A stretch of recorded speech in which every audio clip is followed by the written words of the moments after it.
इस वीडियो में हम लोग कंप्यूटर से रिलेटेड जितने भी ट्रेंडिंग क्वेश्चन है उसका कंप्लीट रिवीजन करेंगे और स्टार्ट करेंगे हम लोग फर्स्ट क्वेश्चन से।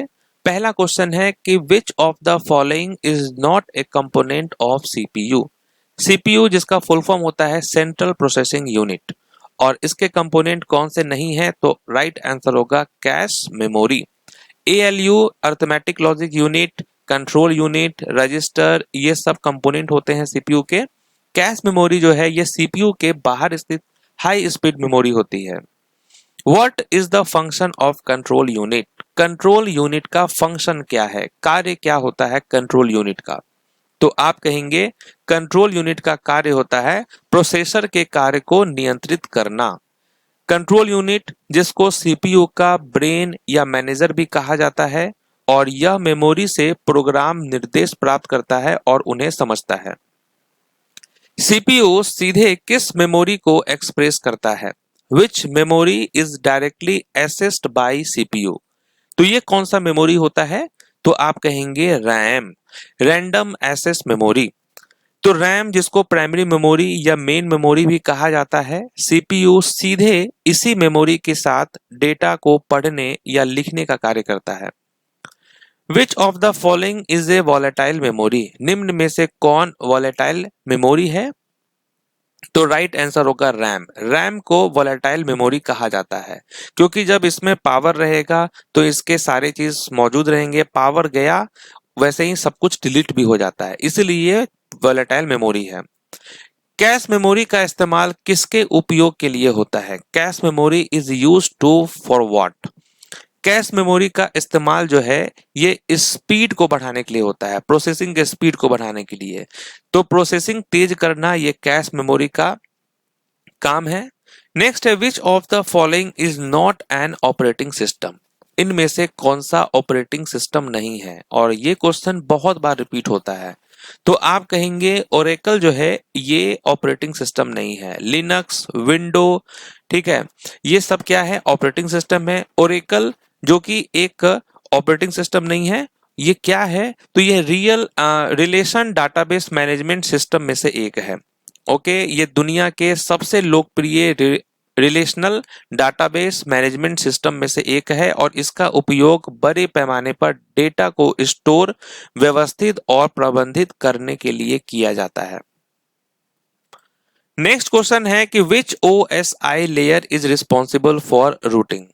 ओएसआई मॉडल की कौन सी लेयर रूटिंग के लिए जिम्मेदार है, तो ये कौन सा लेयर होता है, तो आप क्या कहेंगे, नेटवर्क लेयर। राइट आंसर यहां पर क्या हो जाएगा, नेटवर्क लेयर होगा। तो ओएसआई मॉडल की नेटवर्क लेयर राउटिंग के लिए जिम्मेदार होती है। नेक्स्ट है कि which protocol is used for secure communication. Secure communication के लिए कौन सा प्रोटोकॉल इस्तेमाल होता है। सिक्योर कम्युनिकेशन के लिए हम किसका उपयोग करते हैं, HTTPS, hypertext transfer protocol secure.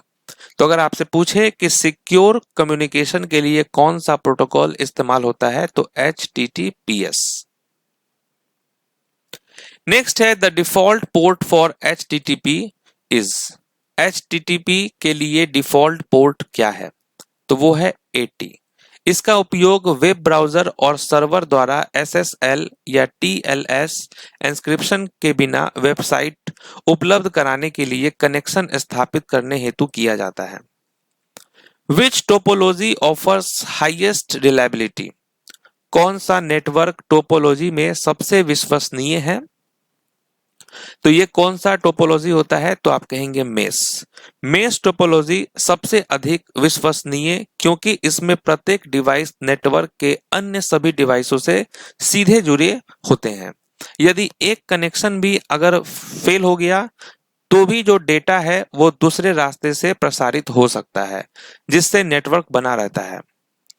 Which is not a programming language. निम्न में से कौन प्रोग्रामिंग भाषा नहीं है, प्रोग्रामिंग लैंग्वेज नहीं है, इनमें से कौन सा है, तो वो है HTML। HTML एक प्रोग्रामिंग लैंग्वेज नहीं है। बाकी आप ध्यान रखेंगे पाइथन, जावा, C++, ये सब एक प्रोग्रामिंग लैंग्वेज है। What is the brain of the computer. Computer का ब्रेन हम किसे कहते हैं, तो आप जानते हैं सीपीयू को कहा जाता है। Full form of CPU, CPU का फुल फॉर्म क्या होता है? तो आप कहेंगे सेंट्रल प्रोसेसिंग यूनिट जो है ये इसका फुल फॉर्म होता है। Which is an input device, इनमें से कौन इनपुट डिवाइस है? इनपुट डिवाइस कौन सा है? तो वो है आपका कीबोर्ड। कीबोर्ड के अलावा माउस हो गया, track ball, scanner, microphone, joystick, game pad, ये सभी जो है क्या होते हैं? इनपुट डिवाइस होते हैं। Which is an output device, इनमें से आउटपुट डिवाइस कौन सा है? आउटपुट डिवाइस कौन सा है? तो वो आप कहेंगे मॉनिटर। स्कैनर, कीबोर्ड, माउस ये सब तो आपके इनपुट हैं। मॉनिटर के अलावा प्रिंटर, स्पीकर्स, प्रोजेक्टर्स, हेडफोन्स ये सब क्या है? आउटपुट डिवाइस होते हैं। The first commercial microprocessor Intel 4004 was developed by which company? पहला जो कमर्शियल माइक्रोप्रोसेसर इंटेल 4004 किस कंपनी द्वारा विकसित किया गया था? तो आप कहेंगे इंटेल के द्वारा जो है ये किया गया था 1971 में। विच technology converts printed text into digital text? वो कौन सी तकनीक प्रिंटेड टेक्स्ट को डिजिटल टेक्स्ट में बदलती है? तो आप कहेंगे OCR। OCR। द इंसर्ट की इज यूज्ड टू, इंसर्ट कुंजी का उपयोग किस लिए होता है? किस लिए किया जाता है? तो स्विच टाइपिंग मोड के लिए। ठीक है। शॉर्टकट की Ctrl+Y is used for, Ctrl+Y shortcut का उपयोग किस लिए होता है? किसके लिए होता है? तो रेडो के लिए होता है, ध्यान रखेंगे redo. Which company developed the window operating system? Window operating system किस कंपनी ने विकसित किया? किस कंपनी ने विकसित किया विंडो ऑपरेटिंग सिस्टम? तो आप कहेंगे माइक्रोसॉफ्ट। राइट आंसर क्या होगा? माइक्रोसॉफ्ट। बैंक चेक पढ़ने के लिए कौन सी तकनीक उपयोग होती है? Which device is used for checking bank cheques? तो इसमें होता है MICR का उपयोग। ठीक है, magnetic ink character recognition reader जो है इसका फुल फॉर्म होता है, MICR का यूज होता है। Ctrl+Z जो है ये शॉर्टकट की किसके लिए होता है? Ctrl+Z, तो आप कहेंगे अंडो के लिए यूज होता है। Which memory retains data even after power is switched off? वो कौन सी मेमोरी है जो बिजली बंद होने पर भी डेटा सुरक्षित रखती है? तो आप कहेंगे रोम। ठीक है, रीड ओनली मेमोरी इसका नाम है। What is the full form of URL? URL का फुल फॉर्म क्या होता है? तो राइट आंसर होगा यूनिफॉर्म रिसोर्स लोकेटर जो है ये इसका फुल फॉर्म होता है। Which key is use to refresh a web page? Web page को रिफ्रेश करने के लिए कौन सी कुंजी उपयोग होती है? तो आप कहेंगे F5। ठीक है, रिफ्रेश के लिए यूज होता है F5। The first generation of computer used which technology? जो फर्स्ट जनरेशन कंप्यूटर है उसमें किस तकनीक का उपयोग होता था? वैक्यूम ट्यूब्स का। याद रखेंगे vacuum tubes. Which generation of computer used transistors? Transistor जो है ये किस जनरेशन में यूज होता था? तो सेकेंड जनरेशन में। Integrated circuits where used in which generation? Integrated circuits किस पीढ़ी में उपयोग हुए हैं? तो थर्ड जनरेशन में। Micro processor was introduced in which generation? Micro processor किस पीढ़ी में आया है? तो फोर्थ जनरेशन में आया है। Which of the following is an example of a first generation computer? प्रथम पीढ़ी का कंप्यूटर का कौन सा एग्जाम्पल है? तो वो है ENIAC। ठीक है, ENIAC। किस पीढ़ी के कंप्यूटर मशीन भाषा पर आधारित थे? Which generation computers were based on machine language? तो ये था फर्स्ट जनरेशन में। Which generation saw the use of high level programming languages like COBOL and FORTRAN? किस पीढ़ी में कोबोल और फोर्ट्रेन जैसे भाषाओं का उपयोग शुरू हुआ? तो ये सेकेंड जनरेशन में हुआ था। Right answer second generation. किस पीढ़ी में VLSI तकनीक का उपयोग हुआ? VLSI तकनीक का उपयोग हुआ किस पीढ़ी में? तो राइट आंसर क्या होगा? Fourth generation. ठीक है, ध्यान रखेंगे फोर्थ जनरेशन यहाँ पर करेक्ट आंसर होगा। Which shortcut key is use to permanently delete a file without moving it to recycle bin? तो रिसाइकिल बिन में भेजे बिना फाइल को परमानेंटली डिलीट करने की शॉर्टकट की कौन सी होती है? तो शिफ्ट प्लस डिलीट।